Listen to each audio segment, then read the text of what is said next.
Hey guys, welcome to resource point. आज हम लोग डिस्कस करने वाले हैं विजन की करंट अफेयर्स जो कि हमारे दिसंबर मंथ की है। तो पॉलिटी एंड कॉन्स्टिट्यूशन हमने कंप्लीट कर दिया है। आज हम लोग स्टार्ट करने वाले हैं इकॉनमी। आईआर की लेसन हम लोग बाद में देखेंगे, लेकिन उससे पहले आज हम लोग इकॉनमी का लेसन देखेंगे क्योंकि काफ़ी इंपॉर्टेंट टॉपिक है यहाँ पे, और 3 ही टॉपिक है इस बार आईआर में ज़्यादा टॉपिक है लेकिन इकॉनमी में कम है। तो कोशिश करती हूँ कि आज हम लोग इसे देख लेते हैं तीनों टॉपिक। सबसे पहले देखेंगे कि डेडिकेटेड फ्रेट कॉरिडोर इसका मतलब क्या होता है, और न्यू इस बार कहाँ से कहाँ तक के लिए ये फ्रेट कॉरिडोर चलाए जा रहे हैं, इसके क्या फ़ायदे हैं क्या नुकसान है, और सरकार इस बार आप देखोगे कि डेडिकेटेड फ्रेट कॉर पे इतना ध्यान क्यों दे रही है। ये आपके सारे सवालों का जवाब मैं देने वाली हूँ। सेकंड हम लोग देखें कि इंडियन पोर्ट बिल 2020 ये बना है, यानी कि बिल बना है, अभी ये कानून में नहीं आपका तब्दील हुआ है। तो इसलिए पहले इसकी कुछ प्रोविजंस देख लेंगे जब ये कानून एक्चुअली बन जाएगा, क्योंकि सारे बिल्स ज़रूरी नहीं होते कि वो कानून बन जाते हैं। कुछ में टाइम लगता है, कुछ इसी साल बन जाते हैं, कुछ या तो अगले 2 साल के बाद भी नहीं बनते या फिर कभी बन जाते हैं। तो जो बिल आते हैं ना, एटलीस्ट उसकी प्रोविज़न देख लीजिए, क्योंकि बिल से क्वेश्चन कभी नहीं पूछा जाएगा यूपीएससी में सिर्फ एक्ट से क्वेश्चन पूछे जाते हैं। और फार्म मेकेनाइजेशन ये काफ़ी इंपॉर्टेंट है और थोड़ी लेंदी में भी दिए गए हैं, तो इसको हम लोग डिटेल में देखने वाले हैं। क्योंकि आप लोग देख रहे हो कि फार्मर्स की जो प्रोटेस्ट है अभी तक ओवर नहीं हुई है, साथ ही उनका ये भी जिद है। अब तो ये इशू निकल कर चला गया है सुप्रीम कोर्ट में, और उनका जिद है कि वो ट्रैक्टर रैली निकालेंगे 26 जनवरी को। अब देखते हैं कि कैसे आगे चलकर क्या होने वाला नहीं होने वाला। लेकिन उसी से रिलेटेड जो फार्म मेकेनाइजेशन एक आपको टॉपिक यहाँ पे देखने को मिलेगा, इसके तहत आपको काफ़ी चीज़ों की जानकारी होगी। तो चलिए स्टार्ट करते हैं। अगर आपने पॉलिटी की लेसन नहीं देखी है तो यहाँ पे क्लिक करके आप लोग आई बटन पे क्लिक करके ज़रूर देख सकते हो, या फिर हमारे चैनल को सब्सक्राइब कीजिए, प्लेलिस्ट में आइए, और बेशक आप लोग हर एक मंथ की विजन आइज की मैगजीन की डिस्कशन आप देख सकते हो। चलिए स्टार्ट करते हैं। स्टार्ट करने से पहले आज उन बच्चों के लिए जो भी यहाँ पे मेंस आंसर राइटिंग प्रैक्टिस वाली जो हमारी ग्रुप है उसमें जुड़े हुए हैं, तो आज है 20 जनवरी, और आज आपके लिए एक एथिक्स की यहाँ पे केस स्टडी है। तो कुछ दिन मैं यहाँ पे केस स्टडीज़ दूंगी, और इसके साथ आपको इसका आंसर का भी पीडीएफ मिलेगा, क्योंकि लास्ट टाइम जब मैं दे रही थी और जिस तरीके से यूपीएससी की जो जीएस 4 की क्वेश्चंस निकल कर आई है उसमें आप लोग को लिखने में बहुत ज़्यादा प्रॉब्लम हो रही है। तो इसलिए मैं यूपीएससी के क्वेश्चंस नहीं दे रही हूँ, मैं यहाँ पे प्रैक्टिस क्वेश्चन दे रही हूँ। इसके आंसर भी मैं आप लोग को प्रोवाइड कर दूंगी। हमारा जो ग्रुप है, जो भी बच्चे नए देख रहे हैं इस लेसन को और चाहते हैं कि हमारे साथ वो यूपीएससी की जो मेंस आंसर राइटिंग प्रैक्टिस है उसको आगे लेकर चले और उसमें ज्वाइन होना चाहते हैं, तो उनके लिए एक छोटी सी न्यूज़ है कि आप लोग यहाँ पे मेल कर सकते हो। ये है मेल आईडी risikacs77@gmail.com।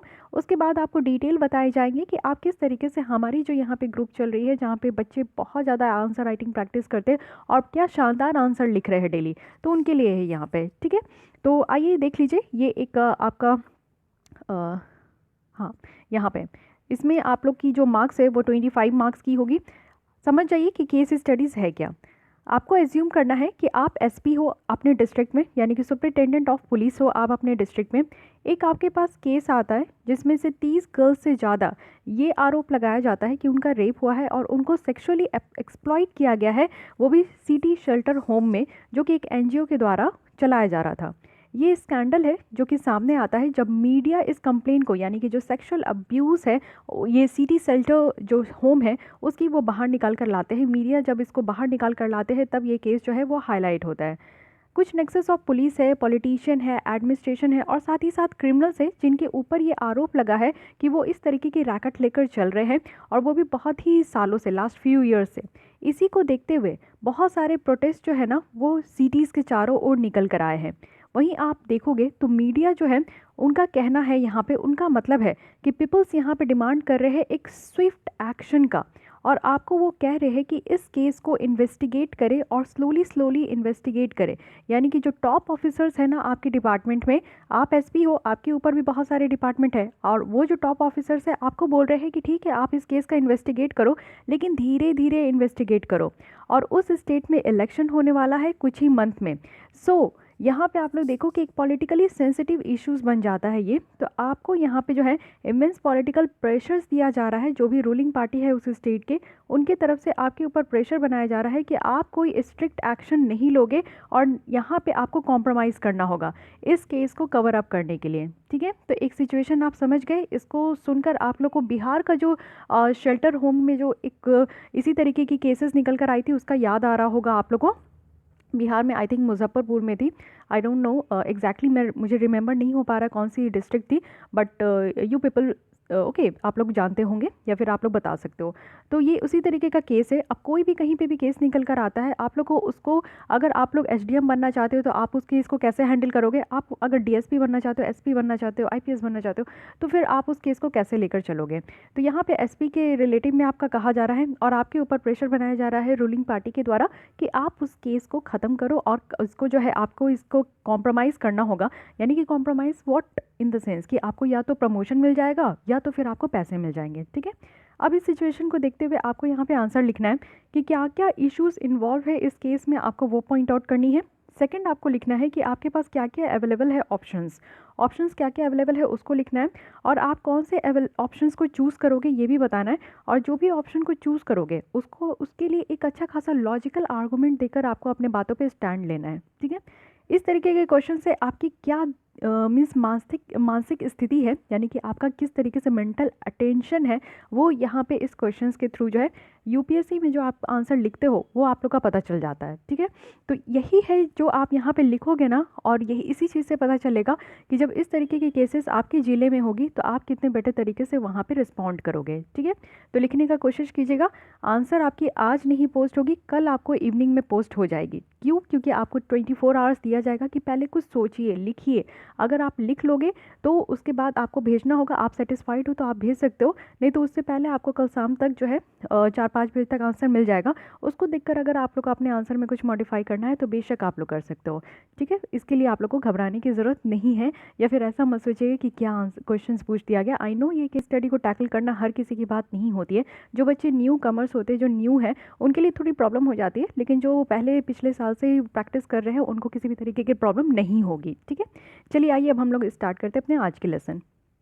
स्टार्ट करते हैं हम लोग इकोनॉमी के फर्स्ट लेसन के साथ, जो कि है डेडिकेटेड फ्रेट कॉरिडोर।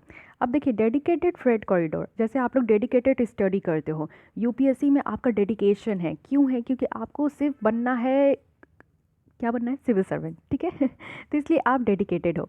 तो इसी तरीके से एक फ्रेट कॉरिडोर, यानी कि जो मालगाड़ी जाने वाला जो रास्ता है उस तरीके का कॉरिडोर बनाया जाएगा, और डेडिकेटेड है यानी कि इस पटरी पे सिर्फ मालगाड़ी ही दौड़ेंगे, इसमें पैसेंजर ट्रेन वगैरह नहीं दौड़ेगी। इसीलिए इस तरीके का बनाया जा रहा है। क्योंकि रीज़न क्या है इसके पीछे, आप लोग शॉर्ट में समझिए, आप लोग भी इस चीज़ को समझ पाएंगे, फिर तो हम लोग आगे देखने ही वाले हैं।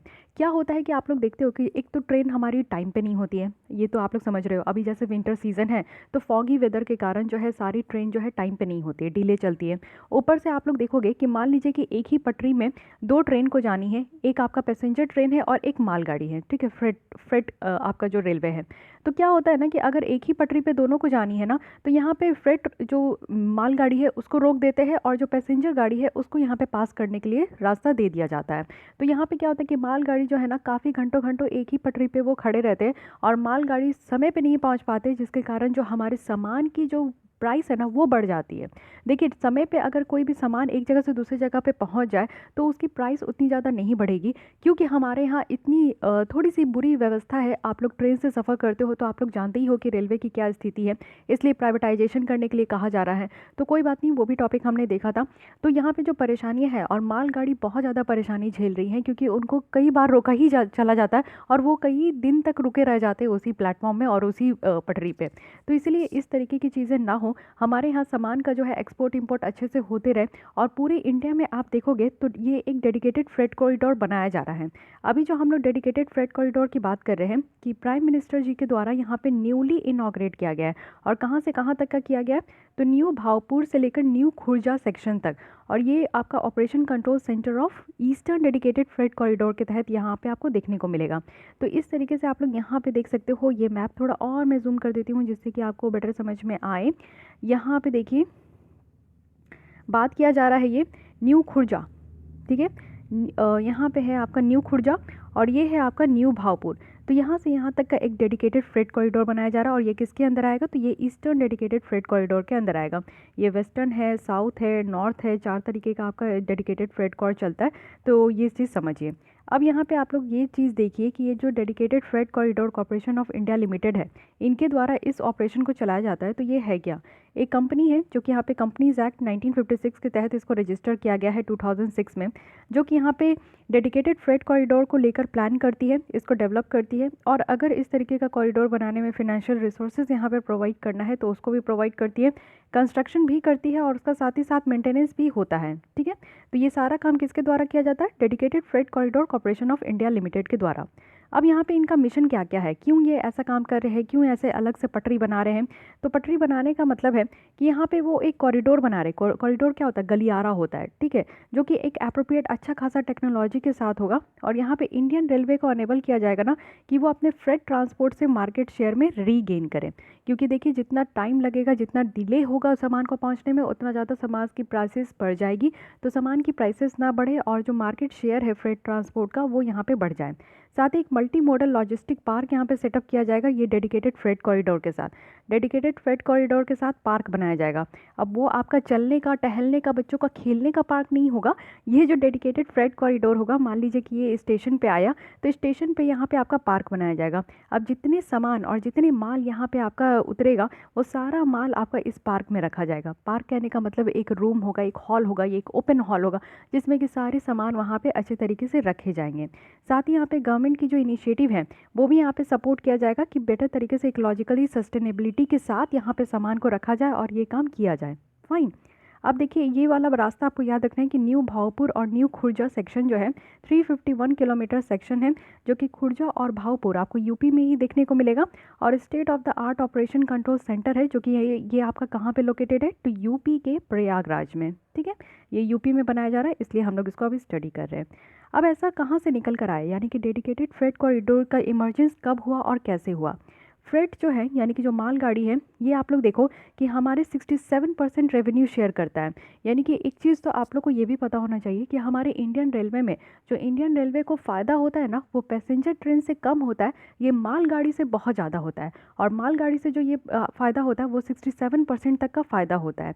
लेकिन जो आप लोग आज की डेट में देख रहे हो कि बहुत ज़्यादा कंजेशन हो रहा है और फ्रेट मार्केट शेयर में हमारा घाटा भी देखने को मिल रहा है इंडियन रेलवे का, तो उसको देखते हुए जो है इस तरीके का आइडिया निकल कर आया कि चलो ठीक है, पैसेंजर ट्रेन के लिए अलग रास्ता होना चाहिए, फ्रेट ट्रेन के लिए अलग रास्ता होना चाहिए। तो क्या होगा ना कि ना पैसेंजर ट्रेन को डिले होगा, ना फ्रेट ट्रेन को डिले होगा, दोनों अपने अपने टाइम पे पहुंच पाएंगे। और जो मेंटेनेंस है और जो यहाँ पे एफिशिएंसी है वो ज़्यादा निकल कर आएगा। और जो घाटा हो रहा था इंडियन रेलवे को, वो घाटा नहीं होगा। ठीक है, ये चीज़ें समझिए। साथ ही साथ आप लोग देखिए, आज की डेट में जो ट्रंक रूट है, आप वो देख सकते हो कि हावड़ा दिल्ली है ईस्टर्न कॉरिडोर में, मुंबई दिल्ली है वेस्टर्न कॉरिडोर में, जो कि अच्छा खासा हाईली सैचुरेटेड है। यानी कि इनकी यूटिलाइजेशन जो है आप देख सकते हो कि 115% से 150% तक हो रहा है। यानी कि यूटिलाइजेशन बहुत ही बेटर तरीके से हो रहा है। तो ईस्टर्न कॉरिडोर में आपसे अगर पूछे कि कौन कौन सा एक रूट बताइए, तो हावड़ा टू दिल्ली है, ये आप बता सकते हो। और मुंबई टू दिल्ली है, वो आप वेस्टर्न में बता सकते हो। ठीक है, ये ईस्टर्न हो गया, ये वेस्टर्न हो गया। इसी के साथ आप देखो कि हमारा इंडियन इकॉनमी का भी ग्रोथ होता है। और आज के डेट में बहुत ज़्यादा ज़रूरी है कि हाईली एफिशिएंट हो और एक ऐसा डिज़ाइन फीचर्स हो जिससे कि हमारी जो रेलवे है ना, वो कुछ जो बर्डन्स आज के डेट में झेल रही है, जो एग्जिस्टिंग रेल लाइन है, वो सारी चीज़ों को यहाँ पे ओवरकम कर सके। इवन फास्टर हो हमारी रेल लाइन, टाइमली जाए और कॉस्ट इफेक्टिव फ्रेट ट्रांसपोर्टेशन हो। यानी कि इतना ज़्यादा महंगा ना हो कि हमारा सामान महंगा हो जाए और साथ ही साथ यहाँ पे इंडियन रेलवे को जो फ़ायदा होता है वो नुकसान में कन्वर्ट हो जाए। इससे क्या होगा कि डेडिकेटेड जो फ्रेट कॉरिडोर बनाया जा रहा है वो ईस्टर्न और वेस्टर्न रूट में, आप देखो 2006 में ये स्टार्ट हो गया था। और इसको जो इम्प्लीमेंट किया जा रहा है वो यहाँ पे dedicated freight corridor corporation of India limited के द्वारा इसको बनाया जा रहा है। अब बेसिकली आपसे ये अगर पूछा जाए कि what is dedicated freight corridor, तो ये आप कैसे समझाओगे? डेडिकेटेड फ्रेट कॉरिडोर है, ये हाई स्पीड है और हाई कैपेसिटी रेलवे कॉरिडोर होगा, जो कि एक्सक्लूसिवली ये फ्रेट मूवमेंट के लिए, सिर्फ मालगाड़ी के लिए है। और ये आपका हायर तरीके से बनाया जाएगा, हायर थ्रूपुट पर ट्रेन होगा। यानी कि ये इस तरीके से बनाया जाएगा कि बेटर तरीके से यहाँ से आपका गेन होगा और फ्रेट मार्केट में भी इसके शेयर में जो है ना, ये ज़्यादा से ज़्यादा यहाँ पे गेन हो पाएगा। डेडिकेटेड फ्रेट कॉरिडोर की अगर बात करें तो इसके दो आर्म्स हैं। एक आपको ईस्टर्न डेडिकेटेड फ्रेट कॉरिडोर देखने को मिलेगा, वेस्टर्न डेडिकेटेड फ्रेट कॉरिडोर देखने को मिलेगा। इसी के साथ साथ आप देखो कि 4 और कॉरिडोर हैं। एक तो ईस्ट कोस्ट में है, यानी कि ये खड़गपुर विजयवाड़ा है। वेस्ट ईस्ट में आप देखोगे तो यहाँ पे आपका कोलकाता मुंबई है। नॉर्थ साउथ देखोगे तो दिल्ली चेन्नई है। और साउथ में अगर आप देखोगे तो चेन्नई गोवा है। ये सब कॉरिडोर है जो कि ये आपका एक ही पाइपलाइन में आपको देखने को मिलेगा। तो अगर आप हमारे इंडिया का नक्शा देखते हो तो उसमें आपको डेडिकेटेड फ्रेट कॉर इस तरीके से पूरा देखने को मिलेगा, ठीक है। इस तरीके से बनाने का यहाँ पे कोशिश किया जा रहा है कि हमारे पूरे भारत को, हर एक कोने को ये आपका टच कर सके। ये ईस्ट है, ये वेस्ट है, ये नॉर्थ है, ये साउथ है, ठीक है। तो इस तरीके से ध्यान रखिए। अभी पहले 2 आर्म्स है, ईस्टर्न डेडिकेटेड फ्रेट कॉरिडोर और वेस्टर्न डेडिकेटेड फ्रेट कॉरिडोर, ये याद रखना है। ये हाई स्पीड होगा क्योंकि आप लोग समझो कि एक अगर आपको वन वे में अगर आप अपना कार ड्राइव करते हो या बाइक राइड करते हो, वन वे है, सिर्फ आपको जाना है, तो आप स्पीड बढ़ा देते हो, आसानी से जाते हो, आपके पास दिमाग में नहीं रहता है कि सामने से कोई आएगा। मीन्स एक टेंशन फ्री होकर आप कार ड्राइव करते हो या फिर बाइक राइड करते हो अगर वन वे होगा, है कि नहीं। तो उसी तरीके से ये फ्रेट कॉरिडोर भी होगा ना, कि मालगाड़ी को क्या होगा कि वो उनको पता है कि इस रास्ते में तो कोई आने जाने वाला है नहीं, चलो जी एकदम तेज़ चलो और जल्दी से पहुंच जाओ। तो हाई स्पीड होगा, कहीं भी जल्दी ब्रेक लगाने की ज़रूरत नहीं है।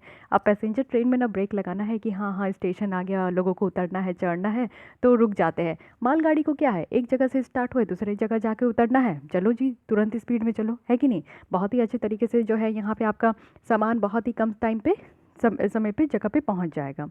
अब आते एक एक करके देखते हैं। ईस्टर्न डेडिकेटेड फ्रेट कॉरिडोर की बात करें तो इसकी लंबाई कितनी है, तो 1856 किलोमीटर लॉन्ग है ये। और ये पंजाब में शानेवाल से लेकर ये वेस्ट बंगाल की दानकुनी तक है, ठीक है। ये डबल इलेक्ट्रीफाइड ट्रैक्ट है, ये याद रखना है। और ये 6 स्टेट से होकर गुजरती है। ये कॉरिडोर में आप देखोगे तो बहुत सारे नंबर ऑफ ट्रैफिक स्ट्रीम्स जो है उसको ये कैटर करती है। यानी कि ये पावर प्लांट जो कि नदर्न रीजन में है, यूपी हो गया, दिल्ली हो गया, हरियाणा हो गया, पंजाब हो गया, और राजस्थान के कुछ पार्ट्स में जो है पावर प्लांट के लिए जो कोल की ज़रूरत होती है वो इस मालगाड़ी से आ जाता है। साथ ही आप देखो कि फिनिश्ड स्टील भी आता है, फूड ग्रेन्स भी आता है, सीमेंट है, फर्टिलाइज़र है, लाइम स्टोन है, जो कि राजस्थान से लेकर ये आपका जो है स्टील प्लांट में जाता है जो कि ईस्ट में है, ठीक है। और जनरल जो हमारा खाने पीने का सामान है वो तो आता ही है मालगाड़ी से। तो ये आप लोग देख सकते हो कि ईस्टर्न डेडिकेटेड फ्रेट कॉरिडोर जो है वो क्या क्या काम करते हैं। कोयले पहुंचाते हैं, साथ ही साथ इतने सारे सामान पहुंचाते हैं, उसके अलावा हमारे खाने पीने के सामान भी पहुंचाते हैं।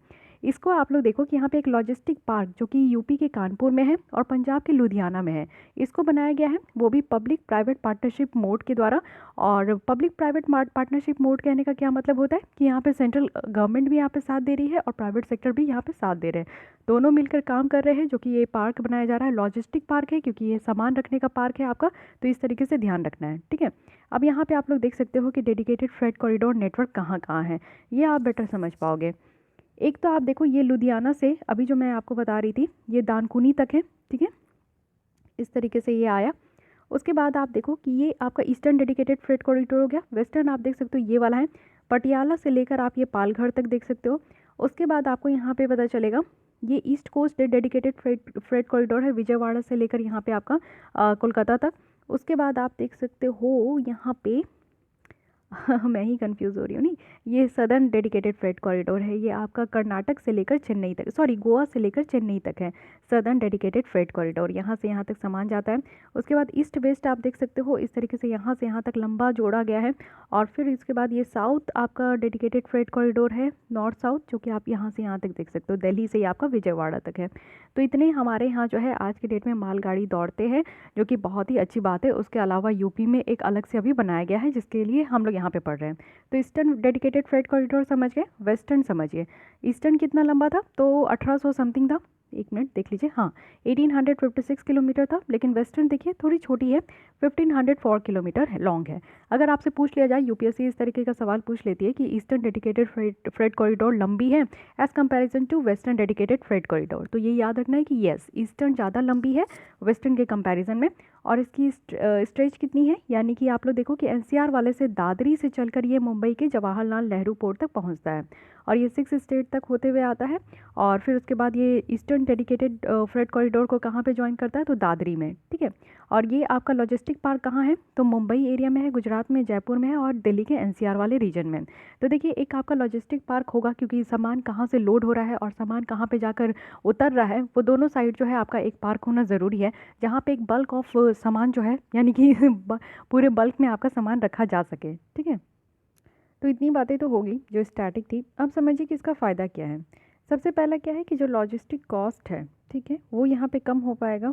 एशोकैम स्टडी जो 2016 में एक रिपोर्ट यहाँ पे जारी किया गया था, उनके द्वारा ये बताया ना कि इंडिया का जो लॉजिस्टिक कॉस्ट है वो जीडीपी का 14% है। जीडीपी कहने का मतलब है कि एक फाइनेंशियल ईयर में हमारा टोटल प्रोडक्शंस जो होती है हमारी कंट्री में, उसको हम लोग जो है ग्रॉस डोमेस्टिक प्रोडक्ट कहते हैं। तो 14% ये कंट्रीब्यूट करता है हमारे इंडिया का लॉजिस्टिक।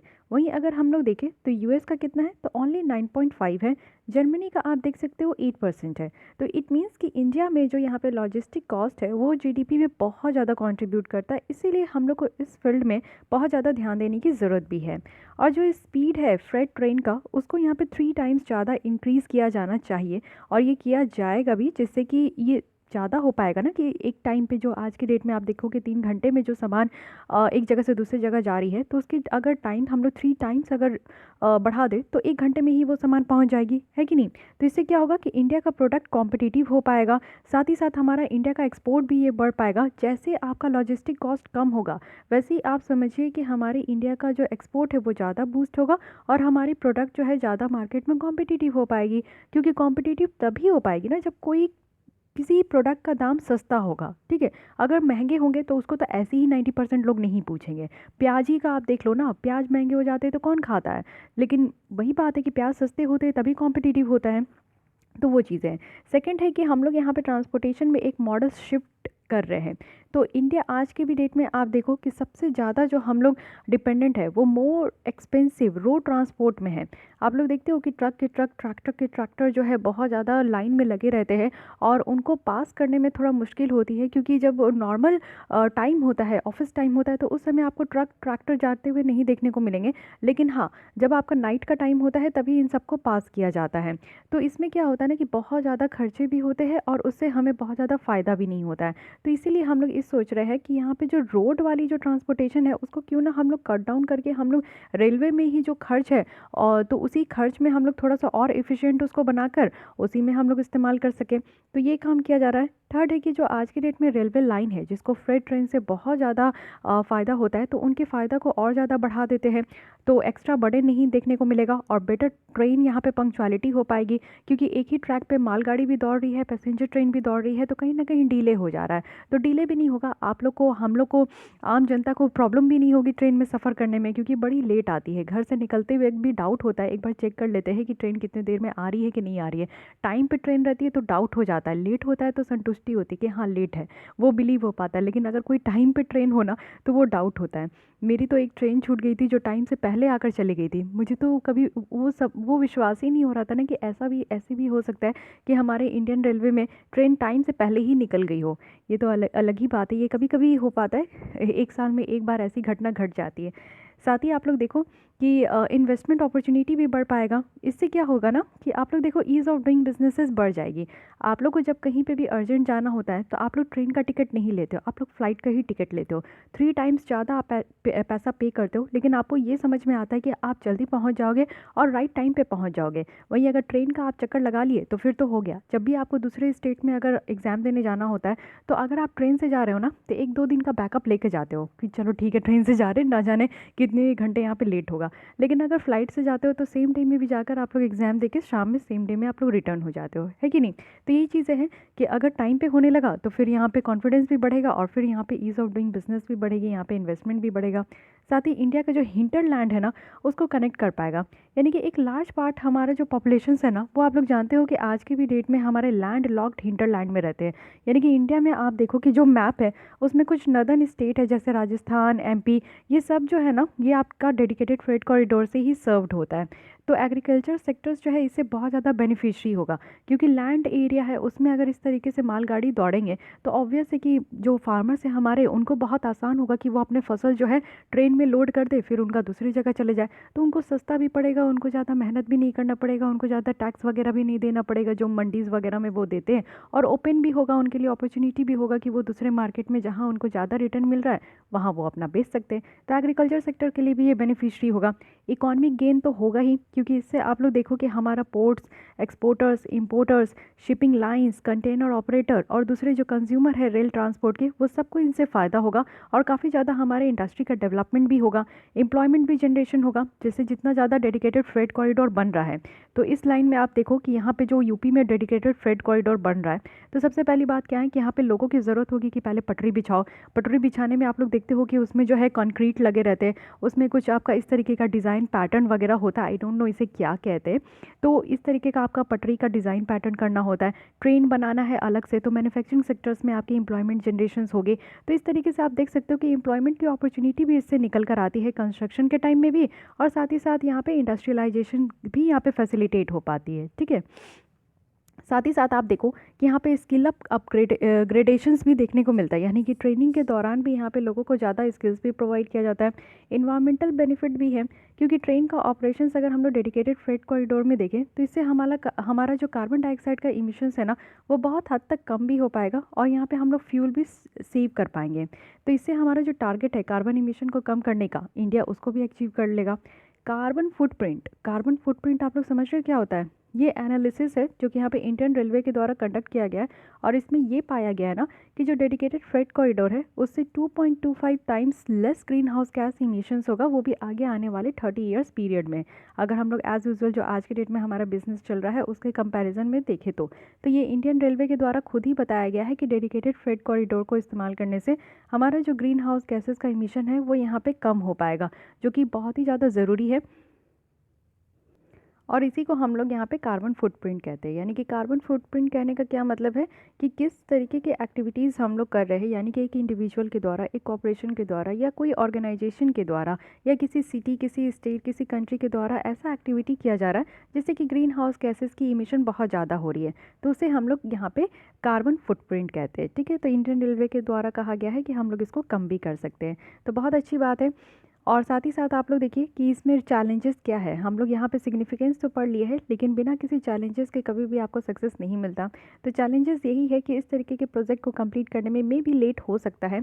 इस तरीके का जो हमारा प्रोजेक्ट है डेडिकेटेड फ्रेट कॉरिडोर, ये ऑलरेडी बहुत सारे डेडलाइन को मिस कर चुका है, यानी कि जब कंप्लीट करना था उसमें भी कंप्लीट नहीं हुआ है, ये एक्सटेंड हो गया है इसकी डेडलाइन। तो देखते हैं कि कब तक ये कंप्लीट होता है। यानी कि आप देखो कि जो वेस्टर्न डेडिकेटेड फ्रेट कॉरिडोर है उसका अभी मात्र 56% ही कंप्लीट हुआ है, और ईस्टर्न डेडिकेटेड फ्रेट कॉरिडोर की बात करें तो 60% ही इसका कंप्लीट हुआ है। ऊपर से अभी रिसेंट कोविड पैंडेमिक है, जिसके कारण आप देख रहे हो कि काम बहुत ही ज़्यादा डिसरप्ट हो गया है। साथ ही जो प्रोजेक्ट की डेडलाइन है वो यहाँ पे डिले हो गई है। ख़त्म करना था यहाँ पे दिसंबर 2021 तक, लेकिन अब इसको बढ़ाकर जून 22 कर दिया गया है। ठीक है, रिन्यूएबल रिसोर्सेज वर्सेस कोल, यानी कि आप लोग देखो कि आज के भी डेट में हम लोग यहाँ पे फोकस तो कर रहे हैं कि रिन्यूएबल एनर्जी पे हम लोग शिफ्ट हो जाए, लेकिन फिर भी कोल का इस्तेमाल बहुत ही भारी मात्रा में हमारे यहाँ होता है, जिससे कि आप लोग देखो कि कोल जो है वो पावर प्लांट के लिए नदर्न इंडिया में चाहिए ही, जो कि कोल्ड फील्ड आपका ईस्ट से आता है। तो ये सारी कुछ मेजोरिटी है ट्रैफिक का, जो कि एक्सपेक्ट किया जा रहा है कि कोल को यहाँ पर जो है ना आपका मीन्स एक तरीके का है कि हम लोग चाहते हैं कि हम लोग दूसरी जगह शिफ्ट हो, लेकिन फिर भी डेडिकेटेड फ्रेट कॉरिडोर बनाया जा रहा है, तो इससे हमारा कोल का जो यहाँ पे एक्सपोर्ट इंपोर्ट है वो बहुत ही तेज़ी से हो पाएगा। ठीक है, आइए देख लेते हैं एक बार समराइज़ करके कि हमने क्या पढ़ा। सबसे पहले डेडिकेटेड फ्रेट कॉरिडोर के बारे में हमने देखी कि कौन सी यहाँ पे कंपनी है जो कि डेडिकेटेड फ्रेट कॉरिडोर को यहाँ पे हैंडल कर रही है। तो this one dedicated freight corridor corporation of India limited है। अभी न्यू इसलिए है क्योंकि एक नया यूपी में न्यू भावपुर और न्यू खुर्जा सेक्शन में डेडिकेटेड फ्रेट कॉरिडोर बन रहा है, जो कि ईस्टर्न में आएगा। ये 351 किलोमीटर सेक्शन है, और इसलिए हम लोग बना रहे हैं क्योंकि हमारा जो डेडिकेटेड फ्रेट कॉरिडोर है वो 67% तक रेवेन्यू शेयर में कंट्रीब्यूट करता है इंडियन रेलवे को। इंडियन ग्रोथ में हमारा यहाँ पे शेयर करता है, 14% तक जीडीपी में शेयर करता है। और साथ ही साथ इससे जो डिले की कंप्लेन है वो डिले नहीं हो पाएगा इंडियन रेलवे में, एफिशिएंसी बढ़ पाएगी, इन्वेस्टमेंट बढ़ेगा, ईज़ ऑफ डूइंग बिजनेस बढ़ेगी, कॉन्फिडेंस बढ़ेगा, इन्वायरमेंटल क्राइटेरिया से आप देखोगे तो वो बेटर होगा। और डेडिकेटेड फ्रेट कॉरिडोर में आपको दो मेनली देखने को मिलता है, ईस्टर्न और वेस्टर्न। साथ ही ईस्टर्न कहाँ से है तो कोलकाता टू मुंबई है, सॉरी ये आपका दिल्ली टू कोलकाता है, और दिल्ली टू मुंबई आपका वेस्टर्न है। साथ ही ईस्टर्न और वेस्टर्न के बारे में देख लिए, लेकिन हाँ ईस्टर्न डेडिकेटेड फ्रेट कॉरिडोर ज़्यादा लंबा है एज़ कंपैरिजन टू वेस्टर्न। और साथ ही साथ जहाँ से ये फ्रेट जो ट्रेन है वो स्टार्ट होती है और जहाँ पे जाकर रुकती है वहाँ पे लॉजिस्टिक जो पार्क है वो बनाए जाते हैं, बीच में भी बनाए जाएंगे। तो ये सारी चीज़ें हमने देख ली। अब आते हैं नेक्स्ट आर्टिकल में, जो कि एक बिल बनाया जा रहा है। तो इसके बारे में मैं जो इम्पॉर्टेंट पॉइंट है उसको बताती हूँ। Indian ports bill 2020 recently ministry of port, shipping and waterways के द्वारा एक ड्राफ्ट किया जा रहा है। और ये देखते हैं कि यहाँ पे इस बिल में क्या क्या रखा गया है। देखिए, बिल कानून कब बनता है, एक बेसिक पॉइंट भी बता देती हूँ।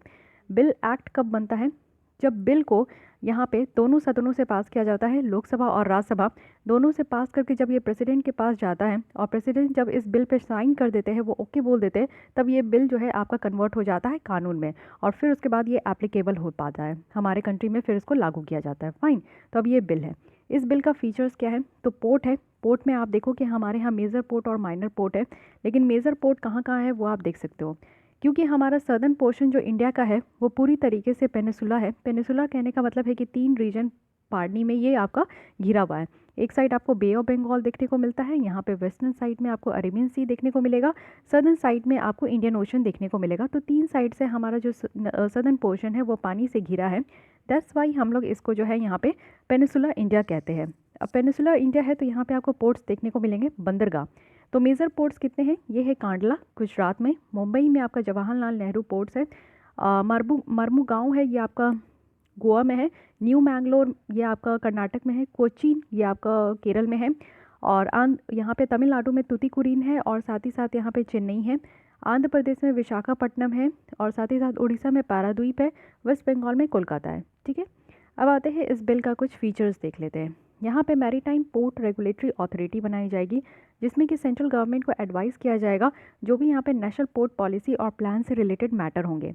साथ ही कुछ शॉर्ट टर्म्स और पर्सपेक्टिव प्लान भी बनाए जाएंगे, जो कि यहाँ पे पोर्ट सेक्टर को डेवलप करने के लिए अगर होगा तो। साथ ही यहाँ पे जो भी प्लानिंग एजेंसीज़ है उनके एक्टिविटीज़ को कोऑर्डिनेट भी किया जाएगा, और कुछ नेशनल पोर्ट पॉलिसी भी बनाए जाएंगे, कुछ नेशनल पोर्ट प्लान भी बनाए जाएंगे, जितने भी स्टेट गवर्नमेंट के कोस्टल रीजन के साथ उनको कोलैबोरेट करके। साथ ही यहाँ पे स्पेशलाइज्ड एक एडजुडिकेटरी ट्रिब्यूनल बनाया जाएगा। यानी कि ट्रिब्यूनल कहने का मतलब है कि कोई भी अगर पोर्ट्स में किसी भी तरीके का डिस्प्यूट अगर होता है किसी भी तरीके का, तो उसको सुना जाएगा, उसको सेटल किया जाएगा ट्रिब्यूनल में। ठीक है, तो इस तरीके के बिल को पास करने का यहाँ पे क्या फ़ायदा होगा, तो फ़ायदा है कि बेटर पोर्ट कंजर्वेशन हो पाएगा। हमारे यहाँ बहुत सारे माइनर पोर्ट्स है जिसको कि कंजर्व करना ज़रूरी है, और आज की डेट में उसकी कंजर्वेशन बेटर तरीके से नहीं हो पा रही है। साथ ही साथ आप देखो कि बेटर तरीके से अगर पोर्ट्स को कंजर्व किया जाएगा और मैनेजमेंट रहेगा बेटर तरीके से, तो इससे इन्वेस्टमेंट अच्छा हो पाएगा, हमारी पोर्ट्स में जो है फैसिलिटी ज़्यादा बढ़ पाएगी, रेगुलेशन जो है वो सिंप्लीफाइड हो पाएगा, क्योंकि यहाँ पे हमारे जितने भी पब्लिक और प्राइवेट इन्वेस्टमेंट है उसमें एक तरीके का अपॉर्चुनिटी यहाँ पे बढ़ेगा इंडियन मैरीटाइम और पोर्ट सेक्टर में। साथ ही सस्टेनेबल डेवलपमेंट हो पाएगा।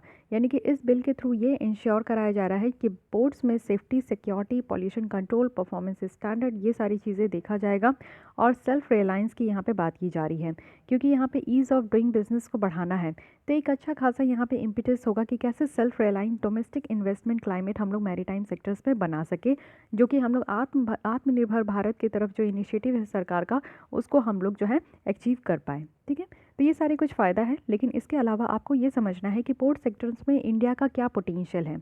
आज के डेट में अगर आप इंडिया में देखोगे तो वर्ल्ड की शिपिंग रूट जो है हमारा कितना है, तो कोस्ट लाइन जो पूरा अभी हमने यहाँ पे देखा, ये 7,517 किलोमीटर है। यहाँ से अगर आप कैलकुलेट करना स्टार्ट करोगे तो ये डिस्टेंस पूरा 7,517 किलोमीटर है। ठीक है, तो इतना लंबा हमारा कोस्ट लाइन है। साथ ही साथ नेविगेशन वाटरवेज की अगर आप देखो तो 14,500 किलोमीटर है।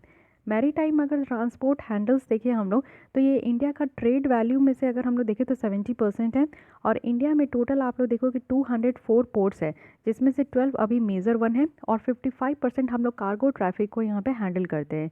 मेजर पोर्ट्स अगर एक साथ लेकर आए ना, तो हम लोग 700 मिलियन टन्स तक जो कार्गो है, जो कि सामान को लेकर आते हैं, जितने भी शिप्स वगैरह होते हैं, तो उसको हम लोग यहाँ पे 2018-19 में हैंडल किए हुए हैं। जवाहरलाल नेहरू पोर्ट ट्रस्ट जो है वो हमारे यहाँ का सबसे लार्जेस्ट मेजर पोर्ट है, ये भी आपको पता होना चाहिए। साथ ही पोर्ट डेवलपमेंट जो इंडिया में है ना, वो कंकरेंट सब्जेक्ट में आता है, वेरी इंपॉर्टेंट।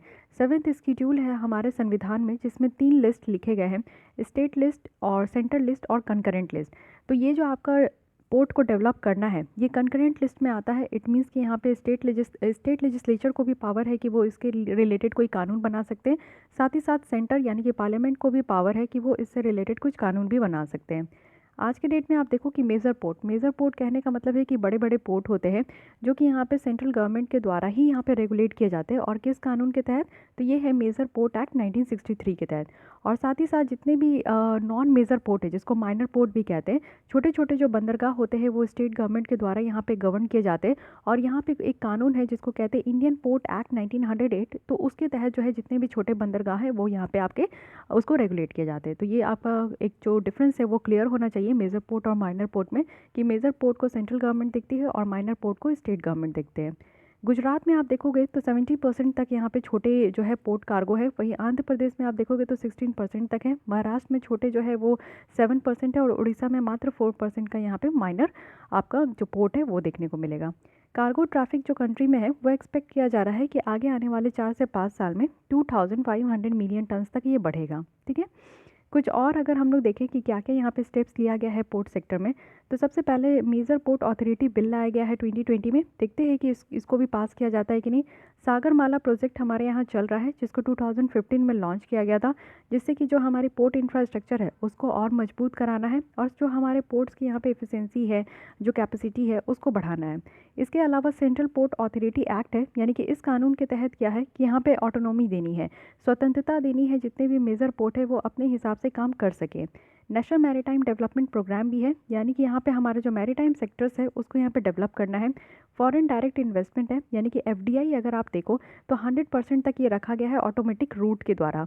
एफडीआई क्या होता है? जब कोई भी बाहर के इन्वेस्टर्स इन्वेस्ट करना चाहते हैं हमारे इस मैरीटाइम सेक्टर में तो उसको हम लोग एफडीआई कहते हैं।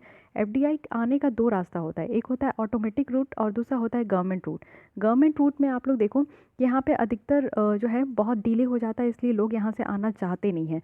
लेकिन ऑटोमेटिक रूट में बहुत तक यहाँ पे आप देखोगे कि बहुत सारे सेक्टर्स में अब 100% रख दिया गया, यानी कि यहाँ पे गवर्नमेंट से अप्रूवल लेने की ज़रूरत नहीं है, डायरेक्ट इस सेक्टर्स में आकर वो इन्वेस्ट कर सकते हैं। फाइन, तो ये सारे कुछ मेजर स्टेप्स है जो कि लिया गया है जिससे कि हमारे यहाँ की जितनी भी मेजर और माइनर पोर्ट्स है उसको बेटर तरीके से और डेवलप किया जा सके।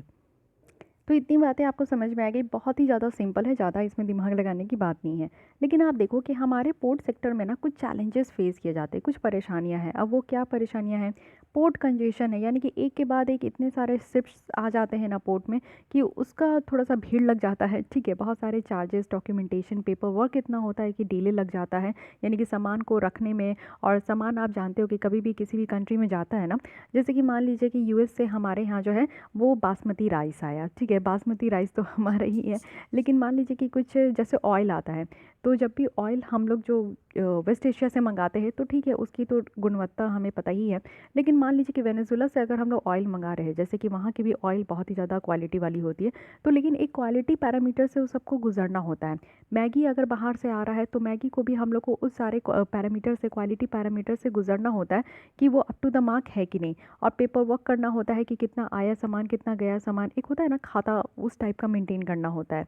तो ये सारे काम करते करते जो है बहुत सारे भीड़ लग जाते हैं। लैक ऑफ स्टैंडर्डाइज ऑपरेशन है, यानी कि हमारे यहाँ जो कॉस्ट और टाइम है वो भी थोड़ा सा अनप्रिडिक्टेबल है। प्राइवेट पार्टिसिपेशन की कमी देखने को मिलती है। अगर प्राइवेट पार्टिसिपेशन आता है किसी फील्ड में तो 3 चीज़ को तो बाकायदा लेकर आता ही है। एक तो फंड लेकर आएगा, दूसरा है कि एक पंक्चुअलिटी लेकर आता है, टाइम जो टारगेट बेस्ड है वो लोग काम करते हैं। तो ये सारी चीज़ें आपको देखने को मिलेगा। इफ़िशियंसी भी आती है। रेड टैपिज्म भी है, क्योंकि बहुत ज़्यादा जो है गवर्नमेंट की अप्रूवल लेने में डिले हो जाता है। तो एक तो आप लोग देखे हो कि पेपर इतना ज़्यादा पेपर वर्क होता है कि इसको रेड टैपिज्म कहते हैं। कि यानी कि एक अगर आपको फाइल पास करानी है ना, तो उसके पास जाके तो इतना लंबा टाइम लगा दो कि वो आपका जो है ना इसको इन्वायरमेंटल क्लियरेंस देने के लिए, गवर्नमेंट अप्रूवल करने के लिए इतने सारे नॉर्म्स, कंप्लाइंसेस है, उन सारी चीज़ों को देखते देखते जो है वो आपका रेड टैपिज्म आ जाता है। हाई टर्नआउट टाइम देखने को मिलता है, यानी कि इनएडिक्वेट जो है रोड नेटवर्क है, इंफ्रास्ट्रक्चर की कमी देखने को मिलती है, कनेक्टिविटी कभी कभी इसकी कमी देखने को मिलती है। लेकिन कुछ और भी स्टेप्स लिए जा रहे हैं जिससे कि हम लोग अपने पोर्ट सेक्टर्स को और ज़्यादा बेटर कर पाए। यानी कि आप लोग देखो कि कुछ रिलैक्सेशन देना चाहिए कैबोटेज में। कैबोटेज क्या होता है, एक तरीके का रेस्ट्रिक्शन होता है, यानी कि जो सी, एयर और जो अदर ट्रांसपोर्ट सर्विस को जो ऑपरेशन होता है ना, उसको यहाँ पे रोक देते हैं। जैसे आप लोग देखते हो कि हमारे इंडिया पाकिस्तान के बीच में अगर कोई भी तरीके की झड़प होती है, तो हम लोग क्या करते हैं ना कि अपना जो है उनकी एरोप्लेन को हम लोग अपने स्काई से पास करने के लिए नहीं देते। ओपन स्काई एक नॉर्म्स होता है जिसमें कि हम लोग अगर उसको साइन करते हैं तो उसके थ्रू जो है हमारे स्काई, हमारे कंट्री के स्काई के ऊपर कोई भी जो है एरोप्लेन आ जा सकती है, उससे कोई फ़र्क नहीं पड़ता है। उसी तरीके से हम लोग को ये नॉर्म्स कैबोटेज होते हैं जिसमें कि हम लोग को यहाँ पे परमिशन लेना पड़ता है कि आपके एरिया के जो भी सीज़ है, जो भी एयर है, जो भी वाटर है, उसमें हम लोग ट्रांसपोर्ट सर्विस कर सकते हैं कि नहीं। तो समटाइम्स आप देखते हो कि दो कंट्री के बीच में अगर प्रॉब्लम अराइज़ हो जाती है, वॉर हो जाता है, कुछ कोल्ड वॉर चलते रहती है, तो वो सारी चीज़ों को यहाँ पे बैन कर दिया जाता है, रेस्ट्रिक्शन लगाया जाता है। तो ये जो रेस्ट्रिक्शन करने का जो नॉर्म्स है ना, उसको थोड़ा रिलैक्स करना चाहिए। साथ ही हमें इन्वेस्टमेंट बढ़ाने के लिए भी हम लोग काम कर रहे हैं, डिजिटल ट्रांसफॉर्मेशंस करने के लिए काम कर रहे हैं। आज की डेट में अगर लोग इस तरीके से पेपर में ही काम करते रहे तो बहुत पीछे रह जाएंगे, क्योंकि ज़माना है रोबोट का, ज़माना है एलेक्सा का, है कि नहीं ज़माना है आर्टिफिशियल इंटेलिजेंस का, एनालिटिक का, और ये ऑगमेंटेड एंड वर्चुअल रियलिटी का, तो ब्लॉकचेन टेक्नोलॉजी का, मशीन लर्निंग का।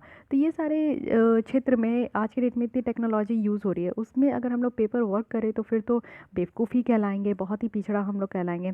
साथ ही कुछ पॉलिसी रिफॉर्म्स करने की भी ज़रूरत है कि हमारे इंडियन पोर्ट में इंफ्रास्ट्रक्चर को अपग्रेड किया जाए, जिससे कि अप टू द मार्क जो ज़रूरत है ना, जिस तरीके की ज़रूरत है, जैसे कि काम जल्दी जल्दी हो, इस तरीके का कंजेशन ना हो, तो ये सारी जगह पे हम लोग फोकस कर रहे हैं। ठीक है, तो ये सारे स्टेप्स हैं जो कि लिया जा रहा है। देखते आगे आने वाले टाइम में हमारी पोर्ट्स और कितने शानदार तरीके से काम करती है, वो तो हम लोग देख ही लेंगे। अब आइए लास्ट आर्टिकल पे चलते हैं, जो कि है फार्म मैकेनाइजेशन। न्यूज़ में इसलिए है क्योंकि गवर्नमेंट के द्वारा फोकस किया जा रहा है फार्म को मैकेनाइजेशन करने का, और जैसे कि आपको पता है कि डबल करना है फार्म मैकेनाइजेशन पर हेक्टेयर, वो भी आगे आने वाले 10 साल में। तो एक्चुअली ये फार्म मैकेनाइजेशन है क्या, मैं क्या बोले जा रही हूँ, इसका मतलब होता है कि मशीन को डेवलप करना और मशीन का इस्तेमाल यहाँ पे ज़्यादा से ज़्यादा बढ़ाना, जिससे कि ह्यूमन और जो एनिमल पावर है एग्रीकल्चर प्रोसेस में, उसको रिप्लेस किया जा सके। तो इससे क्या होगा कि जो ओवरऑल प्रोडक्टिविटी है और जो प्रोडक्शन है वो यहाँ पे बढ़ पाएगा। प्रोडक्शन हमारा लोएस्ट कॉस्ट ऑफ प्रोडक्शन हो पाएगा, सस्ते दाम में हमारा प्रोडक्शन हो पाएगा, और हमारे कम टाइम में ज़्यादा प्रोडक्टिविटी इंक्रीज़ हो पाएगा। जैसे कि आप लोग देखते हो कि एग्रीकल्चर में हमारा ट्रेडिशनल जो मेथड है उसी को काफ़ी हद तक इस्तेमाल किया जाता है, जैसे कि पुल्लक कॉट वगैरह इस्तेमाल किया जाता है, गाय वगैरह वो मतलब मतलब आप लोग देखते हो कि मुझे उतना आइडिया तो नहीं है, बट एग्रीकल्चर में जैसे आप लोग को पता है कि ऑक्स वगैरह इस्तेमाल किए जाते हैं उनको मिट्टी को टीलेज करने में वगैरह वगैरह, और इंसान खुद भी करते हैं, फार्मर्स खुद भी करते हैं ये सारे काम, जैसे कि बोना है, बीज को लगाना है, पानी देना है। तो ये सारा काम जो है ना, ह्यूमन पावर को कम किया जाए, एनिमल पावर को कम किया जाए, और वहाँ पे मशीन का उपयोग ज़्यादा किया जाए। क्योंकि आप लोग देखो कि इंसान जो 1 घंटे में काम करेगा, मशीन उसको जो है 15-20 मिनट में काम करके रख देगा। तो इससे टाइम भी बचेगा, यहाँ पे लेबर पावर भी बचेगा, और जो एनर्जी है वो भी सेव हो पाएगी, है कि नहीं, और ज़्यादा से ज़्यादा बेटर काम हो पाएगा। तो इसलिए फार्म मैकेनाइजेशन को यहाँ पे डेवलप करना बहुत ज़्यादा ज़रूरी है। आप देखो कि फार्म मैकेनाइजेशन का इंडिया में क्या है, तो आज के डेट में 40 to 45% ही इसका इस्तेमाल होता है, और वो भी बड़े बड़े राज्य में, जैसे हरियाणा, पंजाब और यूपी में आप देख सकते हो कि हाई मैकेनाइजेशन लेवल है। लेकिन वही अगर हम लोग नॉर्थ ईस्टर्न स्टेट में देखें तो यहाँ पे मैकेनाइजेशन नहीं होता है। नॉर्थ ईस्टर्न स्टेट में आप देखोगे, आप लोग बिहार झारखंड वाले एरिया में आकर देख लो, जहाँ पे एग्रीकल्चर बिहार में बहुत ज़्यादा होते हैं, लेकिन वहाँ पे आज की भी डेट में ट्रेडिशनल मेथड ही इस्तेमाल किया जाता है। तो इसीलिए इन सारे एरिया में भी देना ज़रूरी है। साथ ही आप लोग देखोगे इंडिया में मैकेनाइजेशन तो बहुत कम है। दूसरे कंट्री में आप देखोगे तो किसान जो है ना, वहाँ के बिजनेसमैन होते हैं, बहुत ही ज़्यादा रिच होते हैं, लेकिन हमारे यहाँ की एक दुर्दशा है कि हमारे ही जो किसान भाई है उनकी दशा आज तक सही नहीं हो पाई है। तो आप लोग देखो कि यूएसए में 95% तक मशीन का इस्तेमाल होता है, ब्राज़ील में 75% तक, चाइना में 57% तक, और हमारे यहाँ मात्र 40 to 45% तक। तो हम लोग बहुत पीछे हैं, मशीन का इस्तेमाल नहीं कर रहे हैं हम लोग एग्रीकल्चर सेक्टर में। फार्म मैकेनाइजेशन मार्केट की इंडिया में बात करें तो ये हमारे यहाँ का जो CAGR है वो बढ़ रहा है 7.53% से, और 2018 से ये 16 से ये 18 के बीच में देखने को मिला है। और यहाँ पे बहुत सारे गवर्नमेंट पॉलिसीज़ है, उसी के कारण जो है हमारे यहाँ पे CAGR बढ़ते जा रहा है। और साथ ही साथ आप देखो कि इससे ये रिफ्लेक्ट होता है कि हमारा जो ट्रैक्टर का सेल है ना, वो इंडिया में बढ़ रहा है। तो इसको हाँ, इंडियन का जो आप ट्रैक्टर इंडस्ट्री देखोगे वो भी एक लार्जेस्ट है वर्ल्ड में, कि ट्रैक्टर हमारे कंट्री का बहुत ज़्यादा बढ़ता है और साथ ही बहुत ज़्यादा बिकता भी है। और 1/3 अगर हम लोग टोटल ग्लोबल ट्रैक्टर प्रोडक्शन देखें तो वो हमारे इंडिया में ही होता है। CAGR का क्या मतलब होता है? ये होता है कंपाउंड एनुअल ग्रोथ रेट, यानी कि कितना ज़्यादा हमारे यहाँ ग्रोथ हो रहा है उसको यहाँ पे मापा जाता है CAGR के थ्रू। कुछ फैक्टर्स है जो कि ये एम्फेसिस करते हैं कि हमारे फार्म मैकेनाइजेशन में जो है क्यों ज़रूरी है इसे, मतलब कि हमारे फार्मर सेक्टर में, एग्रीकल्चर सेक्टर में मशीनों की ज़रूरत क्यों है। तो सबसे पहला है क्योंकि हमारे यहाँ माइग्रेशन बहुत ज़्यादा बढ़ते जा रहे हैं। जो ग्रामीण क्षेत्र में काम करने वाले लोग हैं वो अर्बन एरिया में आते हैं, जिससे कि फार्म लेबर का कॉस्ट यहाँ पे बढ़ जाता है। अगर वर्ल्ड बैंक की एस्टिमेट के हिसाब से देखें तो एग्रीकल्चर वर्कर का जो परसेंटेज है टोटल वर्क फोर्स में, तो ये कम हो चुका है। यानी कि 2001 से अगर हम लोग देखें तो ये 58% था, लेकिन यही बताया जा रहा है कि आगे आने वाले 2050 ईयर्स तक ये कितना हो जाएगा, तो 25% तक हो जाएगा। क्योंकि लोग माइग्रेट कर रहे हैं और उसके कारण उनकी कॉस्टिंग बढ़ते जा रही है और उसके कारण जो वर्क फोर्स में उनका परसेंटेज है एग्रीकल्चर वर्कर का वो कम हो जाएगा।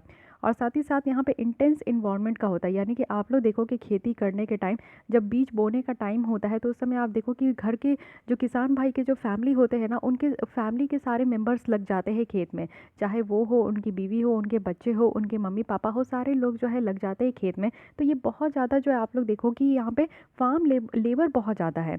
तो यहाँ बेटर है कि अगर मशीन का इस्तेमाल किया जाएगा तो ज़्यादा जल्दी कम टाइम में ज़्यादा यहाँ पे बेटर टर्नआउट निकल कर आएगा। साथ ही सस्टेनेबल एग्रीकल्चर प्रोडक्टिविटी होगा। इट मीन्स कि आप लोग समझो कि आज के डेट में जो हम लोग इतना ज़्यादा फर्टिलाइज़र्स डालते हैं, इतने ज़्यादा जो है यूरिया वगैरह का इस्तेमाल करते हैं, तो किसान को पता नहीं होता है कि उनको कितना ज़्यादा फर्टिलाइज़र्स का इस्तेमाल करना है। उनकी मिट्टी की क्वालिटी उनको बताई तो जाती है, बट वो उतना शायद समझ नहीं पाते, हर जगह ऐसा हो नहीं पाता है। तो अगर मशीन के थ्रू हम लोग करें तो मशीन इसको खुद ही चेक कर लेगी कि अगर इस एरिया में मिट्टी की क्वालिटी अच्छी है तो यहाँ पे फर्टिलाइज़र्स की उपयोग कम होगी, यहाँ पे मिट्टी की क्वालिटी अच्छी नहीं है तो यहाँ पे फर्टिलाइज़र्स का जो है इस्तेमाल ज़्यादा होगा।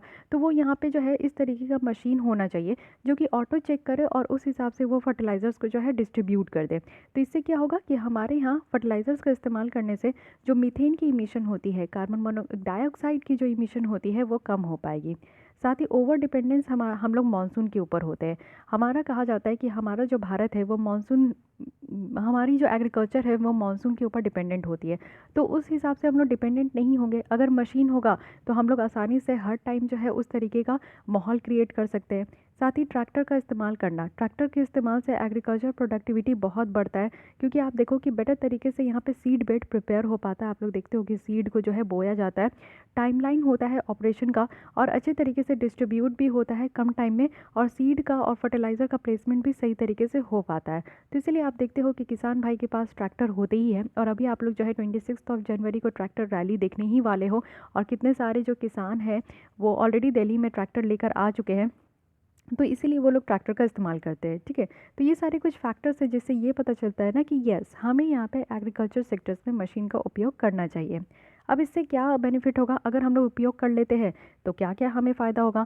सबसे पहला है कि इनपुट सेव हो जाएगा, क्योंकि एक स्टडी के द्वारा ये बताया गया है ना कि फार्म मैकेनाइजेशन के बीच में जो रिलेशनशिप है, वो फार्म मैकेनाइजेशन और फार्म इल्ड के बीच में रिलेशनशिप जो है वो डायरेक्ट है। मीन्स आप लोग समझो कि एक किसान भाई को सीड भी खरीदने होते हैं, बीज खरीदने होते हैं, फर्टिलाइज़र खरीदने होते हैं, साथ ही साथ वो दूसरे के जो रेंट लेकर अगर वो किसी और की ज़मीन में काम कर रहे हैं तो उसका भी उनको भाड़ा देना पड़ता है। सिंचाई कर रहे हैं तो इलेक्ट्रिसिटी का जो है उनको भाड़ा देना पड़ता है, भाड़ा नहीं, इलेक्ट्रिसिटी का बिल देना पड़ता है। तो इतने सारे इनपुट होते हैं जो कि इनको देना पड़ता है। तो इससे अगर मशीन का उपयोग करेंगे, और साथ ही साथ लेबर कि वो 24 घंटा जो है, 24 घंटा में से 12 घंटा वो खेत में रहते हैं, और उनके सारे फैमिली मेम्बर खेत में रहती है। तो इस तरीके से उनका जो है ना बहुत ज़्यादा टाइम चला जाता है, उनका एनर्जी चला जाता है, उनके पैसे चले जाते हैं।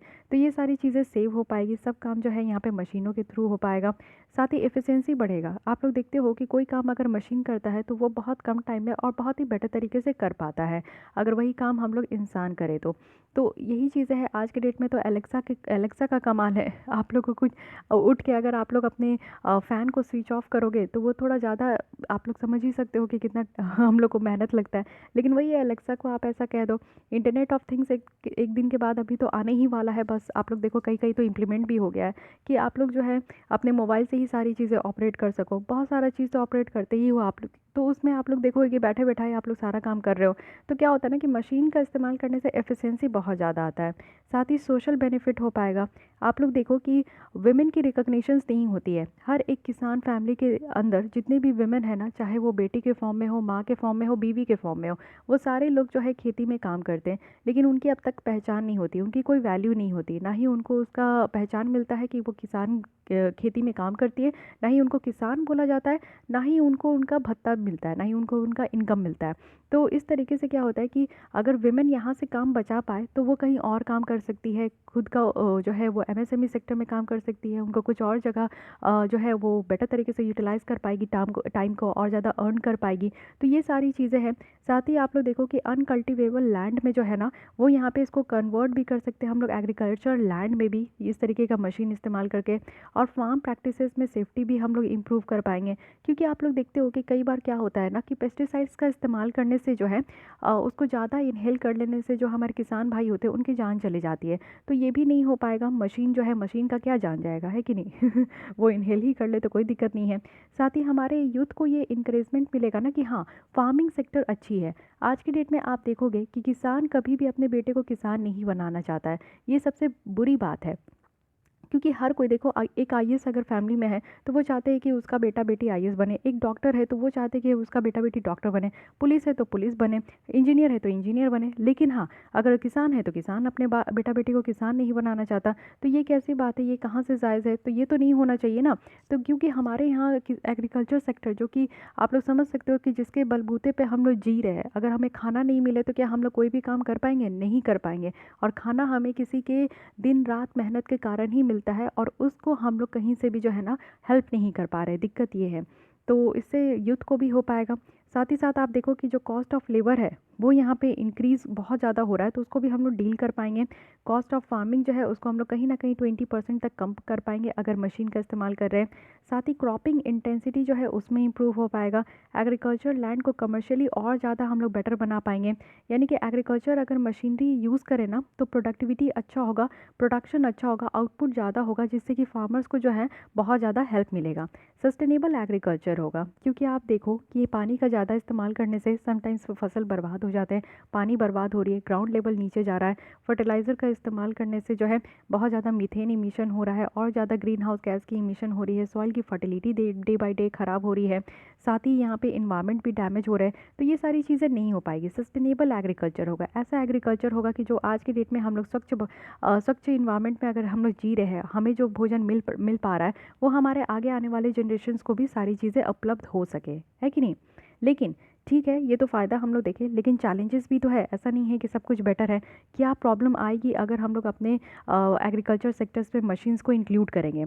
सबसे पहला है economic of scale and operation, क्योंकि आप लोग जानते हो कि बहुत ही small average land holding size है। यानी कि हमारे यहाँ जो मेन प्रॉब्लम है ना, वो स्मॉल और मार्जिनल फार्मर्स का ही है, जो कि यहाँ पे 1 हेक्टेयर से भी कम ज़मीन पे वो अपनी खेती करते हैं। तो इतनी छोटे छोटे ज़मीन पे जो है मशीन कैसे इकोनॉमिकली, जब क्या वाइबल हो पाएगी, क्या मशीन काम कर पाएगी? इतने छोटे खेत में तो ट्रैक्टर भी नहीं दौड़ पाती है, तो कितना मशीन यहाँ पे काम कर पाएगा? तो ये एक बहुत बड़ी प्रॉब्लम है। साथ ही लो इनकम लेवल है फार्मर्स का। 86% जो हमारे किसान भाई है वो स्मॉल और मार्जिनल फार्मर्स है, और उनकी जो एवरेज अर्निंग है पर मंथ आप देखो कि सिर्फ 6,426 रुपीज़ ही है, as per the NSSO report के अकॉर्डिंग। तो यहाँ पे इतने कम लेवल पे इनके पास इतना कम इनकम आता है, तो क्या ये मशीन को खरीद पाएंगे?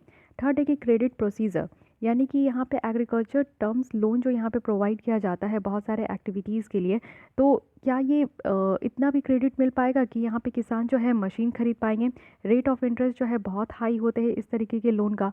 सब्सिडी लिमिटेशन है हमारे यहाँ। आप देखो कि फार्म मेकनाइजेशंस में इन्वेस्टमेंट करने की ज़रूरत है। सेंट्रल गवर्नमेंट और बहुत सारे स्टेट गवर्नमेंट को ये ज़रूरी है कि वो इंडिविजुअल या जो ग्रुप ऑफ फार्मर्स होते हैं, जिसको कि FPO कहते हैं, फार्मर्स प्रोड्यूस ऑर्गेनाइजेशन, तो इन सारे लोगों को यहाँ पे सब्सिडी प्रोवाइड करना चाहिए, जिसके थ्रू वो यहाँ पे मशीन्स वगैरह खरीद पाएंगे। डिपेंडेंट पॉपुलेशंस भी हैं। 70% हमारे इंडिया का जो ग्रामीण हाउस होल्ड है वो अभी भी एग्रीकल्चर सेक्टर पे ही डिपेंड कर रहा है। तो इसीलिए इतना ज़्यादा नंबर पर अगर हमारे यहाँ जो एग्रीकल्चर पे डिपेंड कर रहे हैं, तो क्या इतने ज़्यादा नंबर वाले लोग जो है वो यहाँ पे वाइबल है कि वो ख़रीद पाएंगे? इतने लुक्रेटिव, यानी कि ये एक्सपेंसिव हो जाता है ना, किसी भी मशीन को ख़रीदने में खर्चा बहुत ज़्यादा लगता है, ठीक है। तो मशीनें महंगी आती है, तो क्या इतने लार्ज नंबर ऑफ़ जो पॉपुलेशन है क्या उस मशीन को ख़रीद पाएंगे? लो अवेयरनेस है आज के डेट में। तो लोगों को यही नहीं पता है कि स्टबल बर्निंग को हटाने के लिए भी, जैसे कि स्टबल बर्निंग क्या होता है कि खुले में जो है जो हार्वेस्ट होती है फसलों की, तो उनकी जो बाई प्रोडक्ट बच जाती है ना, किसान क्या करते हैं कि उसको खुले में ही जला देते हैं, जिसके कारण आप देखो कि बहुत ज़्यादा ग्रीन हाउस गैस का इमिशन होता है और पॉल्यूशंस आ जाता है। तो पॉल्यूशन नहीं आने के लिए एक हैप्पी सीडर नाम की एक व्हीकल होती है। हैप्पी सीडर से क्या होता है ना कि ये सारे जो बाई प्रोडक्ट है वो आसानी से खेतों से हटाया जा सकता है, फिर से वहाँ पर जो है क्रॉपिंग पैटर्न स्टार्ट हो जाएगा। लेकिन बहुत सारे किसानों को तो हैप्पी सीडर व्हीकल के बारे में भी नहीं पता है, तो फिर अवेयरनेस तो बहुत कम है। कैसे किसानों को तक ये इस बात को पहुंचाया जाएगा? साथ ही फार्म पावर में भी आपको वेरिएबिलिटी देखने को मिलेगा, यानी कि लैक ऑफ एक्सेस होता है पावर का, जिसके कारण जो है मशीन को कैसे वो इस्तेमाल कर पाएंगे। इलेक्ट्रिसिटी की कमी है, इसलिए मशीन भी नहीं इस्तेमाल कर पाएंगे। तो वे फॉरवर्ड में बताया जा रहा है कि हमें लैंड होल्डिंग को कंसोलिडेट करने की ज़रूरत है, यानी कि जितने भी छोटे किसान हैं ना उनको यहाँ पे मेन स्टे में लाने की ज़रूरत है, और नेसेसरी है कि जितने भी लैंड होल्डिंग है उनको हम लोग कंसोलिडेट करें, और जो एग्रीकल्चर मैकेनाइजेशन है उसकी बेनिफिट हम लोग निकाल कर रख सकें। और सेकंड है कि स्मॉल फार्म मशीनरीज़ को इम्प्लीमेंट करना ज़रूरी है। एडवांस हमें मशीनरीज़ और इम्प्लीमेंटेशंस की ज़रूरत है, यानी कि ऐसा होना चाहिए कि हमारे कंट्री में खुद ही इस तरीके की मशीन बने। हमारे यहाँ इनिशिएटिव है मेक इन इंडिया का, इसके थ्रू हम लोग अपनी जो एग्रीकल्चर में यूज़ होने वाले सारे मशीन्स का मैन्युफैक्चर कर सकते हैं, जो कि ये कंपेरेटिवली दूसरे कंट्री से जब हम लोग इंपोर्ट करते हैं तो उसके कंपेयर में ये कहीं ना कहीं सस्ता होगा, और इसके ऊपर सरकार के द्वारा सब्सिडी दी जाएगी, स्टेट गवर्नमेंट भी कुछ यहाँ पे फाइनेंशियल एड कर देंगे, तो कोई भी किसान इसको परचेज़ कर सके, ऐसा हम लोग को रखना चाहिए। साथ ही कुछ अलग तरीके का कस्टम हायरिंग सर्विस को इनोवेट करने की ज़रूरत है। साथ ही साथ आप देखो ईज़ ऑफ फाइनेंस है, यानी कि जैसे केसीसी है, किसान क्रेडिट कार्ड है, उसी तरीके से कुछ प्रोसीजर लाना चाहिए जिससे कि किसान यहाँ पे लोन ले सके, वो भी मिनिमम डॉक्यूमेंटेशन के साथ। ये नहीं है कि आप लोन लेने जा रहे हो तो आप अपनी ज़मीन का पेपर लाओ, अपना आधार कार्ड लाओ, पैन कार्ड लाओ, डीएल लाओ, ना जाने क्या क्या यहाँ पे मांग बैठते हैं जो लोन आप लोग लेने जाते हो। तो डॉक्यूमेंटेशन कम होना चाहिए, कम पेपर पे भी यहाँ पे किसान भाई को जो है किसी भी तरीके का लोन प्रोवाइड करना चाहिए। वैसी सर्विस हमें प्रोवाइड करने की ज़रूरत है, ठीक है। साथ ही साथ आप देखो कि यहाँ पे कुछ कमेटी के द्वारा, जो अशोक दलवाई कमेटी है, जिनका यहाँ पे रिकमेंडेशन था कि फार्मर्स इनकम को डबल करना है 2022 तक, तो इनकी भी कुछ रिकमेंडेशन थी। सबसे पहले थी कि फार्म पावर, यानी कि फार्म पावर के कंजप्शंस को यहाँ पे समझना है, जो कि 2.02 किलोवाट पर हेक्टेयर था 2017-18 में। तो इनका कहा गया था कि एटलीस्ट यहाँ पे 2022 तक फार्म पावर जो है, यानी इलेक्ट्रिसिटी जो किसान को यहाँ पे प्रोवाइड करना है, वो 4 किलोवाट पर हेक्टेयर होना चाहिए। दूसरी है कि रिसर्च एंड डेवलपमेंट करना है, यानी कि रिसर्च एंड डेवलपमेंट करके ही हम लोग जो है स्केल न्यूट्रल मशीन को यहाँ पे डेवलप कर पाएंगे। स्टेट और रीजनल सर्विसेज यहाँ पे प्रोवाइड करने की ज़रूरत है। साथ ही साथ आप लोग देखो कि CSC जो डिफरेंट लेवल पे है उसको यहाँ पे सपोर्ट करना है। जो भी इस तरीके का टेक्नोलॉजीज़ अगर मॉडर्न सिस्टम में निकल कर आ रहा है, जैसे आप देखो कि ड्रोन है, सेंसर बेस्ड एप्लीकेशन है, तो ये सारी चीज़ों की ज़रूरत है, जिससे कि यहाँ पे किसान भाई की इनकम बढ़ पाएगी। किसान भाई को इनकरेज करना है कि वो अपने किसान के साथ साथ, किसानी मतलब कि एग्रीकल्चर खेती करने के साथ साथ वो एनिमल हस्बेंड्री में काम करें, पशुपालन में काम करें, साथ ही फिशरीज मत्स्य पालन में भी काम कर सकते हैं, जिसके कारण उनका जो इनकम है वो ऑब्वियसली उनके पास अगर इनकम सोर्सेज बढ़ेगी तो उनके पास इनकम भी डबल हो पाएगी। तो ये याद रखना है, कमेटी बहुत इंपॉर्टेंट है। इनकी अगर ये 2-3 रिकमेंडेशन भी आप याद रखोगे तो काफ़ी हद तक आपको फ़ायदा होगा, ठीक है। तो यहाँ पे हम लोग इसको चलिए थोड़ा सम अप कर देते हैं कि फार्म मैकेनाइजेशन है क्या, इसके बारे में हमने देख ही लिया यहाँ पे। साथ ही यहाँ पे गवर्नमेंट की इनिशिएटिव भी बताई जा रही है, जैसे कि सब मिशन ऑन एग्रीकल्चर मैकेनाइजेशन है, जिससे कि फार्म मैकेनाइजेशन की रीच जो है वो स्मॉल एंड मार्जिनल फार्मर्स तक बढ़ेगी। मल्टीलिंगुअल मोबाइल ऐप है, यानी कि हर एक लैंग्वेज में जो है, क्योंकि किसान भाई अपने रीजनल लैंग्वेज को बेटर समझते हैं, तो इस हिसाब का यहाँ पे एप्लीकेशन डेवलप करना है जिससे कि उनको इन्फॉर्मेशन मिल सके। क्रॉप रेसिड्यू जो मैनेजमेंट है, जैसे मैं अभी हैप्पी सीडर के बारे में बताई, उसके बारे में बताया जा रहा है। तो हम लोग अपने कंट्री में देखें कि मैकेनाइजेशन का क्या है, हमारे यहाँ किस तरीके के किसान मशीन का इस्तेमाल करते हैं। और नॉर्दर्न रीजन में हमारे यहाँ पे किसान जो है वो छोटे और मंझोले हैं, जो कि इस तरीके का मशीन का इस्तेमाल नहीं कर पाते। दूसरे कंट्री के कंपैरिजन में भी हम लोग कम करते हैं। इसकी बेनिफिट देख लिए मशीन का इस्तेमाल से, क्या क्या चैलेंजेस है ये देख लिए, कमेटी की रिकमेंडेशन देखें और वे फॉरवर्ड देखें।